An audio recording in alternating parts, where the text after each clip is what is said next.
हिंदी में यूपीएससी की तैयारी से संबंधित प्रोग्राम्स को देखने के लिए सब्सक्राइब करें स्टडी IQ IAS हिंदी। नमस्कार, स्टडी IQ IAS हिंदी में आप सभी लोगों का बहुत बहुत स्वागत है। मेरा नाम है वीरत दुबे और दोस्तों अभी कुछ समय पहले ही एक खबर आई है जो कि भारत और यूएस के संबंध को रिप्रेजेंट करते हुए है। भारत और यूएस के संबंध उस समय चर्चा करने का विषय बन चुके हैं जिस समय अभी आपको मालूम है कि कनाडा और भारत के संबंध जो है वो थोड़े से तल्ख हुए हैं, ख़राब हुए हैं और बहुत ही बेहद ख़राब दौर से बल्कि मैं कह सकता हूँ गुजर रहे हैं। तो कनाडा ने, आपको मालूम है कि भारतीय एजेंट्स के ऊपर भारतीय जो एजेंट्स हैं उनके ऊपर कई तरीके के आरोप इस समय लगा रखे हैं। इसी बीच एजेंट से जुड़ा हुआ ही एक मुद्दा जो है यूएस से भी सामने आ रहा है, उसके ऊपर चर्चा करेंगे। अगर आप P2I 2026 के बैच में एडमिशन लेना चाहते हैं तो वीरत लाइव कोड का इस्तेमाल करते हुए आप अभी इस बैच से जुड़ सकते हैं और ये क्लासेस जो हैं आपकी शुरू होने वाली हैं 21 अक्टूबर से, ठीक है। तो इसका थोड़ा सा ध्यान रखें। और अगर आप 2025 की तैयारी कर रहे हैं तो बिल्कुल आखिरी दिन बचे हुए हैं अब, ठीक है। इसकी क्लासेस भी 21 तारीख से शुरू होने वाले हैं। वीरत लाइव कोड का इस्तेमाल करते हुए आप देख सकते हैं, जुड़ सकते हैं इसमें। देखिए, अभी मैं आपको यहाँ पर एक न्यूज़ दिखा रहा हूँ, लिखा हुआ है एक्स रॉ official charged in US over plot to murder Khalistani terrorist Pannun. तो यहाँ पर थोड़ा सा पुन्नन के बारे में भी हम लोग जानेंगे, समझेंगे। लेकिन अभी जो न्यूज़ है पहले अगर हम उसको देखें तो न्यूज़ में हमको पता चल रहा है कि एक एक्स रॉ ऑफिसर हैं, ऑफिशियल हैं, उनको जो है यूएस ने चार्ज किया हुआ है, आरोप उनके ऊपर तय किए हुए हैं। ये जो व्यक्ति है ये कोई और नहीं है, विकास यादव हैं, ठीक है, जो कि पहले रॉ के एजेंट के तौर पर काम किया करते थे। तो अभी जो चार्जेस की बात करी जा रही है वो इन्हीं के ऊपर ये चार्जेस लगाए गए हैं कि इन्होंने जो गुरुपतवंत पन्नू की हत्याकांड जो होने वाला था, जो साजिश रची गई थी पिछले साल के लिए, उसमें FBI जो अमेरिका की एजेंसी है FBI, उसने जो है मोस्ट वांटेड, ठीक है, मोस्ट वांटेड की जो कह सकते हैं कि मोस्ट वांटेड के अंतर्गत इनका नाम यहां पर रखा गया है, विकास। नमस्कार, स्टडी IQ IAS हिंदी में आप सभी लोगों का बहुत बहुत स्वागत है। मेरा नाम है वीरत दुबे और दोस्तों अभी कुछ समय पहले ही एक खबर आई है जो कि भारत और यूएस के संबंध को रिप्रेजेंट करते हुए है। भारत और यूएस के संबंध उस समय चर्चा करने का विषय बन चुके हैं जिस समय अभी आपको मालूम है कि कनाडा और भारत के संबंध जो है वो थोड़े से तल्ख हुए हैं, ख़राब हुए हैं और बहुत ही बेहद ख़राब दौर से बल्कि मैं कह सकता हूँ गुजर रहे हैं। तो कनाडा ने, आपको मालूम है कि भारतीय एजेंट्स के ऊपर भारतीय जो एजेंट्स हैं उनके ऊपर कई तरीके के आरोप इस समय लगा रखे हैं। इसी बीच एजेंट से जुड़ा हुआ ही एक मुद्दा जो है यूएस से भी सामने आ रहा है, उसके ऊपर चर्चा करेंगे। अगर आप P2I 2026 के बैच में एडमिशन लेना चाहते हैं तो वीरत लाइव कोड का इस्तेमाल करते हुए आप अभी इस बैच से जुड़ सकते हैं और ये क्लासेस जो हैं आपकी शुरू होने वाली हैं 21 अक्टूबर से, ठीक है। तो इसका थोड़ा सा ध्यान रखें। और अगर आप 2025 की तैयारी कर रहे हैं तो बिल्कुल आखिरी दिन बचे हुए हैं अब, ठीक है। इसकी क्लासेस भी 21 तारीख से शुरू होने वाले हैं। वीरत लाइव कोड का इस्तेमाल करते हुए आप देख सकते हैं, जुड़ सकते हैं इसमें। देखिए, अभी मैं आपको यहाँ पर एक न्यूज़ दिखा रहा हूँ, लिखा हुआ है एक्स रॉ official charged in US over plot to murder Khalistani terrorist Pannun. तो यहाँ पर थोड़ा सा पुन्नन के बारे में भी हम लोग जानेंगे, समझेंगे। लेकिन अभी जो न्यूज़ है पहले अगर हम उसको देखें तो न्यूज़ में हमको पता चल रहा है कि एक एक्स रॉ ऑफिसर हैं, ऑफिशियल हैं, उनको जो है यूएस ने चार्ज किया हुआ है, आरोप उनके ऊपर तय किए हुए हैं। ये जो व्यक्ति है ये कोई और नहीं है, विकास यादव हैं, ठीक है, जो कि पहले रॉ के एजेंट के तौर पर काम किया करते थे। तो अभी जो चार्जेस की बात करी जा रही है वो इन्हीं के ऊपर ये चार्जेस लगाए गए हैं कि इन्होंने जो गुरुपतवंत पन्नू की हत्याकांड जो होने वाला था, जो साजिश रची गई थी पिछले साल के लिए, उसमें FBI जो अमेरिका की एजेंसी है FBI, उसने जो है मोस्ट वांटेड, ठीक है, मोस्ट वांटेड की जो कह सकते हैं कि मोस्ट वांटेड के अंतर्गत इनका नाम यहां पर रखा गया है, विकास यादव का। तो ये पूर्व रॉ अधिकारी है, जैसा कि मैंने आपको बताया, विकास यादव। और इनके ऊपर आरोप है कि इन्होंने गुरुपतवंत जो पन्नू है, गुरुपतवंत सिंह पन्नू, इसकी हत्या की साजिश जो है वो करी है यूएस की धरती पर। तो यूएस की धरती पर इस तरीके की हत्या की साजिश करने के आरोप में इनको जो है, इनके ऊपर आरोप जो है लगाए गए हैं। प्रधानमंत्री नरेंद्र मोदी जब पिछली बार अमेरिका की यात्रा पे थे तो उसकी वजह से ये पन्नू की हत्या जो है वो टल गई थी, ऐसा कहा जाता है, ऐसा आरोप लगाया गया है कि विकास यादव ने इसके लिए सुपारी भी दी थी, मतलब किसी व्यक्ति को कथित तौर पर वहां पर हायर भी किया था कि इसकी हत्या जो है वो की जानी है। तो जो अमेरिकी न्याय विभाग है, जस्टिस डिपार्टमेंट जो है अमेरिका का, उसने जो है विकास यादव के खिलाफ आपराधिक आरोप जो है वो तय कर दिए हैं। और उन्होंने ये भी बताया है कि ये भारत के कैबिनेट कार्यालय में भी कार्य करते थे और रिसर्च और एनालिसिस विंग जो भारत की रॉ एजेंसी है, मुख्यालय जो है, उसमें भी ये काम करते थे।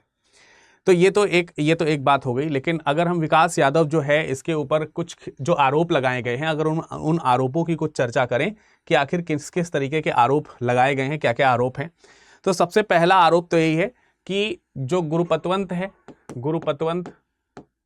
गुरुपतवंत सिंह पन्नू, ये खालिस्तानी आतंकी है। ठीक है, ये खालिस्तानी क्या है? ये खालिस्तानी आतंकी है। भारत की तरफ से इनको ये गुरुपतवंत सिंह पन्नू को खालिस्तानी आतंकी घोषित किया गया है। तो ये खालिस्तानी आतंकी है। इसी खालिस्तानी आतंकी की हत्या की नाकाम कोशिश जो है करी गई है अमेरिका में, और इसके लिए किराए पर किसी को हायर किया गया। किसी को क्या किया गया? हायर किया गया। तकरीबन $1 लाख में उस व्यक्ति को हायर किए जाने की भूमिका है। तो अब न्याय विभाग ने यह कहा है कि ये हायर करने का काम किसने किया है? ये विकास यादव ने किया है। ये काम विकास यादव ने किया है। और ये जो विकास यादव हैं, ये फिलहाल जो है वो फरार हैं। ये भी आरोप लगाया जा रहा है। तो फिलहाल आरोप ये है कि इनको फरार कर दिया गया है। तो जो अभियोग लगाया गया विकास यादव के ऊपर, ये एक तरीके से सहयोगी, हत्या के सहयोगी के तौर पर यहां पर देखने को मिल रही है भारतीय कर्मचारी के ऊपर, भारतीय रॉ एजेंट के ऊपर। इस तरीके के हमको यहां पर आरोप लगाए गए। अब हमको यहां पर यह समझना है कि आखिर ये गुरुपतवंत सिंह पन्नू यहां पर कौन है जिनकी हत्या करने की साजिश यहां पर करी जा रही है। आखिरकार यहां पर ये जो हत्या की साजिश है वो क्यों करी जा रही है, अगर हम उसके ऊपर थोड़ी सी चर्चा करें तो आपको पता चलेगा कि गुरुपतवंत सिंह पन्नू जो है ये भारत की ओर से अगर देखा जाए तो भारत की ओर से एक डिक्लेयर्ड आतंकवादी हैं। पेशे से अगर देखा जाए तो गुरुपतवंत सिंह जो है वो पंजाब के रहने वाले, पंजाब में नाथू चाक जगह है, पंजाब के निवासी हैं। भारतीय जो पंजाब का हिस्सा है उस भारतीय पंजाब के ये निवासी रहे। इनके पिता जो है भारत सरकार में काम भी करते रहे, मार्केटिंग बोर्ड के सचिव हुआ करते थे। पंजाब मार्केटिंग भारत सरकार नहीं, पंजाब सरकार, पंजाब के मार्केटिंग बोर्ड के सचिव भी रहे थे इनके पिता। और फिर ये जो है तकरीबन ये पन्नू जो है 1991-1992 के आसपास अमेरिका चला गया। वहाँ पर किसी यूनिवर्सिटी में उसने दाखिला लिया, अमेरिका में अपनी पढ़ाई पूरी करी और 2014 में न्यूयॉर्क में वॉल स्ट्रीट का वहाँ पर जो है वो न्यूयॉर्क वॉल स्ट्रीट के किसी डिपार्टमेंट जो है वो काम भी वहाँ पर करने लगे और सक्रिय भी रहे। तो अब ये जो व्यक्ति है इसकी एक संस्था है जिसका नाम है Sikh for justice, Sikh for justice. ठीक है, सिख फॉर जस्टिस। तो ये जो सिख फॉर जस्टिस है ये संस्था, ये एक आतंकवादी संस्था के तौर पर घोषित है भारत की तरफ से देखा जाए। साल 2007 में सिख फॉर जस्टिस जो है वो, ये संस्था की स्थापना ये पन्नू के द्वारा जो है वो करी गई थी और इसका एक रजिस्टर्ड कार्यालय जो है अमेरिका में एस्टैब्लिश्ड है। इसका जो रजिस्टर्ड कार्यालय है वो कहां पर है? अमेरिका में है, अमेरिका में न्यूयॉर्क में। कहां पर है? अमेरिका में न्यूयॉर्क में इसका एक रजिस्टर्ड कार्यालय जो है वो एस्टैब्लिश है और यहीं पर वो अपने कुछ दूसरे फर्म्स वगैरह भी चलाया करता रहा है। अब भारतीय पंजाब का जो हिस्सा है, इस भारतीय पंजाब के हिस्से को खालिस्तान के नाम से ये एक अलग राष्ट्र की पहचान देना चाहता है। ठीक है, और ऐसा यही नहीं, काफी सारे लोग करना चाहते हैं जो विदेश में, जैसे कनाडा में आजकल आपको मालूम है, कनाडा में भी इसी चीज को लेकर के काफी क्वेश्चनेबल चीजें रही हैं। तो ये जो संस्था बनी Sikh for justice, Sikh for justice ने रेफरेंडम 2020 करके एक अभियान भी शुरू किया था जिसमें पूरी कैंपेनिंग करने के प्रयास किया गया था। ऑनलाइन तमाम प्रकार के वोट बटोरने का प्रयास किया गया था कि कितने लोग समर्थित हैं, ज़्यादा से ज़्यादा लोग समर्थन करें। तो उस समय तत्कालीन भारतीय सरकार ने तकरीबन 40 के आसपास जो वेबसाइट्स हैं उन वेबसाइट्स को ब्लॉक भी कर दिया था। खालिस्तानी समर्थक जुटाने वाली वो वेबसाइट्स हुआ करती थी। तो ये जो संगठन है, ये संगठन अपने आप को तो मानवाधिकार संगठन बताती है और अपने जो खालिस्तान है उसकी अलग से मांग करती है। लेकिन वास्तविक रूप में ऐसा जो है ये भारत के सिक्कों के साथ तो ऐसा है नहीं। ये तो विदेश में जो इस तरीके की घटनाएं हैं, जो एक राजनीति चमकाने की दिशा में करने वाले जो प्रयास हैं, वो उस दिशा में जो है देखे जाते हैं। फिर इसने कई अपने संस्था के माध्यम से कई सारी धमकियां भी दी हैं। आपको मालूम होगा कि एयर इंडिया के विमान को भी निशाना बनाने की बात की गई थी। पीएम मोदी, अमित शाह, इन लोगों को भी धमकी इस संस्था की तरफ से दी जा चुकी है। खालिस्तानी झंडे फहराने की बात जो है भारत के हिस्से में जो है वो कई बार की है। तो भारत सरकार ने जुलाई 2020 में, गृह मंत्रालय ने, अगर आप देखेंगे तो जुलाई 2020 में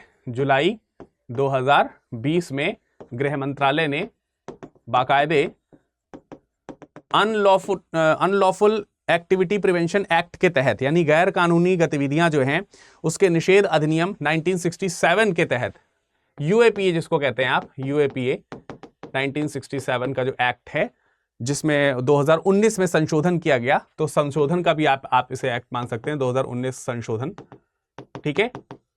बेसिकली आप इसे यूएपीए अमेंडमेंट 2019 कह सकते हैं। इस एक्ट के अंतर्गत इसे आतंकवादी घोषित किया गया। तो ये जो व्यक्ति है ये आतंकवादी घोषित हुए। 9 लोग और थे, उसमें से एक नाम इनका भी है, और ये आतंकवादी हैं 2020 से अगर देखा जाए भारत सरकार की तरफ से। गृह मंत्रालय ने मतलब डेफिनेटली जो है इसको घोषित कर रखा है। अमेरिका में जो संस्था है इनकी, सिख फॉर जस्टिस, ये उसके प्रमुख सदस्य के तौर पर यहां पर पहचाने जाते हैं। और इसी की हत्या का जो है एक तरीके से साजिश रचा गया था 2023 में तब, लेकिन प्रधानमंत्री मोदी की अमेरिका यात्रा हो रही थी तो उस समय इसको कैंसिल कर दिया गया था, ठीक है। गृह मंत्रालय ने 2019 में सिख फॉर जस्टिस जो संगठन है, इसका जो संगठन था सिख फॉर जस्टिस जो इसका संगठन है, इस पर 2019 में ही क्या लगा दिया था, इस पर प्रतिबंध लगा दिया था। तो इस पर भी प्रतिबंध है, उस पर भी प्रतिबंध है, ठीक है। सिख फॉर जस्टिस को SFJ के नाम से शॉर्ट में जाना जाता है, SFJ या सिख फॉर जस्टिस के तौर पर इसको जाना जाता है। इसकी जो संपत्ति है ये भी 2019 में पंजाब में जो इसकी संपत्ति है उसको, सारी संपत्ति को जो है जब्त कर लिया गया था तमाम सारी एक्टिविटीज के बाद जो है, ठीक है। तो ये तो आपको एक पॉइंट यहां पर समझ में आ गया।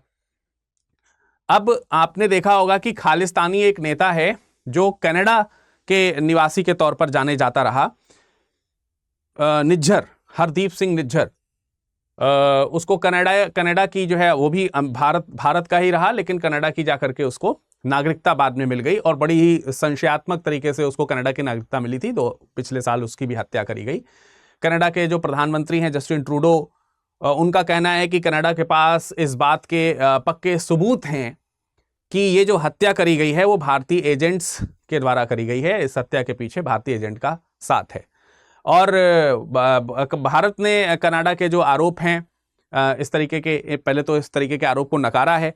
दूसरी बात यह है कि बहुत ही संदेहास्पद स्थिति में अगर आप देखेंगे तो पूरी कहानी तो मैं नहीं बता रहा हूं, लेकिन फिर भी आपको शॉर्ट में हो सकता है पहले से भी मालूम हो। निज्जर की जो कहानी है वो तो कनाडा में बड़ी अजीबोगरीब तरीके से कनाडा सरकार ने उसको कनाडा की नागरिकता दी है, और उसकी हत्या हो जाने पर कनाडा सरकार भारत के ऊपर इस तरीके का आरोप लगाती है जैसे कि कोई बहुत सम्मानित व्यक्ति था वो, तो उसकी हत्या जो है वो वहाँ पे कनाडा में कर दी गई है, वगैरह वगैरह। तो ये चीज़ आपको यहाँ पर एक तो ये पता चली। जो पैसे लेने की बात थी कि किराए पर यहाँ पर हत्या की साजिश रखी गई है, तो किराया जो है वो तकरीबन, ये आरोप लगाया जा रहा है कि तकरीबन 1 लाख रुपए, 1 लाख अमेरिकी डॉलर जो है वो यहाँ पर दिया गया था हायर करने के लिए, ठीक है। हायर करने के लिए तकरीबन 1 लाख डॉलर का पैसा दिया गया था। भारत सरकार ने इस पर क्या कहा है? भारत सरकार ने अमेरिकी धरती पर किसी भी अमेरिकी नागरिक की ऐसी किसी भी हत्या में जो साजिश है, साजिश में जो संलिप्तता है, उसमें भारत सरकार का कोई योगदान नहीं है।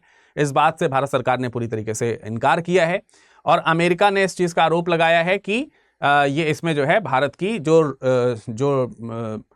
स्पाई एजेंसी है, रॉ जो है, उसका योगदान है। उसके ही ये एजेंट हुआ करते थे, तो कहीं ना कहीं उसका योगदान होने की बात है। तो फिलहाल जो है अगर देखा जाए तो नई दिल्ली में इस तरीके की मामले की जांच के लिए एक विशेष प्रकार की समिति का गठन कर दिया गया है, और अमेरिका को भारत ने सहयोग की बात भी कही है। तो अमेरिका ने भी इस संबंध में भारत से जो भी सहयोग मिल रहा है उस सहयोग पर उसने जो है अपनी सहमति भी व्यक्त की है, संतोष भी व्यक्त किया है। तो अगर हम इस एंगल से ये जोड़ने का प्रयास करें कि वर्तमान समय में भारत और कनाडा के तल्ख जो है संबंध चल रहे हैं, ऐसे में अमेरिका के साथ भी क्या तल्ख संबंध चल सकते हैं, तो ऐसा फिलहाल होते हुए तो दिखाई दे नहीं रहा है। फिलहाल जो अमेरिका की स्थिति है, उस स्थिति में ऐसी संभावना इस पर्टिकुलर केस के आधार पर केवल देखी जाए तो ऐसे कोई खराब संबंध होते हुए तो दिखते नहीं है। तो फिलहाल आपका इस पर क्या विचार है, आप कमेंट सेक्शन में कमेंट करके बताइएगा, ठीक है। इस पर कुछ नई अपडेट आएगी तो हम आपको वापस इसके ऊपर अपडेट जरूर कर देंगे।